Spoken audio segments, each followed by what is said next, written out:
Welcome to Family Monday. Today we'll talk about creating a map from Lakehouse using GeoJSON and PMTiles. Let's understand what is this. We talked before about maps data sources, KQL query sets, GeoJSON files in Lakehouse, PMTile files in Lakehouses. Until now, we only use a KQL query set. We used data from Lakehouse, but we had to make a shortcut in the event house. A shortcut from the Lakehouse to the event house. In this way, we could query the Lakehouse inside the KQL query set. Let's discover how to create a map using GeoJSON files in Lakehouse. In this way, I don't need to depend on an event house to create the map. This is the GeoJSON file. As the name exposes, it's a JSON file. What this JSON file contains? This JSON file contains many elements called features. Each feature is an element which will be visible in the map. And usually this means each feature will be a record from our data frame. I have the type of the feature, the point and the coordinates of the feature. But this also suggests that, we can draw something else besides a point in the map. We can. But I will not show this in this video. To gather the feature, we aggregate the properties from the record. So you can see the properties from my data frame being taken together, the feature. Above this, I have a feature collection. The feature collection is a collection of features, collection of elements which will be displayed in the map. So what is exactly the feature collection? The feature collection is a layer in the map. In the previous examples, we saw examples of multiple layers in the map. We built them with different queries. Now, we'll build one GeoJSON file for each layer, and we need multiple GeoJSON files for multiple layers. Let's see how this works. Let's see how to use the GeoJSON files. I have here a Lakehouse, the same sample Lakehouse I used before in other examples. And I'm using again the Boston safety data. I need a notebook to generate the GeoJSON file from the records in the Boston table. This notebook will load the table. It makes some filters. It's filtering by the status and date time.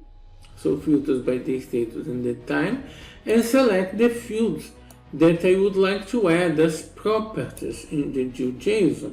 Then it triggers the processing of the creation of the GeoJSON, which is custom code that I created. For each row, I have here the creation of the feature with the format that we just saw in the GeoJSON. And this is organized in such a way that after processing the rows, we join everything together and we generate the feature collection. The code becomes a bit more complex because I'm aggregating the data by category. Each GeoJSON is for a different category of the data. So the features by category are aggregated and they generate a GeoJSON. There are additional implementations in the code to clean the name of the categories to be used as the name of the files. I can't use the spaces and all the special characters in the name of the files. It would not work well. We can take a look on the Lakehouse. Here you can see the GeoJSON generated inside the Lakehouse. GeoJSON. Here are the files generated. And from this point you can add this to the map. I go to editing, once again, Lakehouse. This time is not an event house, this time is the Lakehouse that I'm adding. Mind how the Lakehouse doesn't allow me to select table. It only opens the option to select files, not tables. And then I can see the GeoJSON files and I can choose which of these files I would like to add. For example, housing. I can create here and show map housing. While processing, let's select one more. Animal issues. Show on map. And we can already ask to make a zoom to fit. So housing and animal issues are already displayed in the map. Of course, I can select the tooltip. I see that in the tooltip the properties which are included in the GeoJSON. And I can add, for example, the subcategory and the address in the properties of housing and in the properties for animal issues, subcategory and address. So the tooltips are working exactly as in previous videos, but this time I generated this map using the GeoJSON files. Let's understand a bit more about GeoJSON and PMTiles. We need to generate the GeoJSON. We generated the GeoJSON. Okay. The map syncs automatically with GeoJSON file, so if I change the file, the map will be displaying the new information. GeoJSON supports only one layer per file. In this case, to add multiple layers to the map, I need to add multiple GeoJSON. One GeoJSON is one layer. But we have another file format, the PMTiles. The PMTiles supports multiple layers per file. But the PMTile is generated from the GeoJSON. I need to generate first the GeoJSON and after that generate the PMTile. The PMTile is used in special scenarios. For example, GeoJSON has a maximum size of 20 megabytes. If I try to add more than 20 megabytes to the map, it will not work. In this case, I need to transform the GeoJSON in a PMTile. But the PMTile supports multiple layers, and this combination between GeoJSON and PMTile creates two steps to transform from the data to the map. First, we generate the GeoJSON. Then, if we would like so, we generate the PMTile and build our map over the PMTile. Let's see how to transform the GeoJSONs in PMTiles.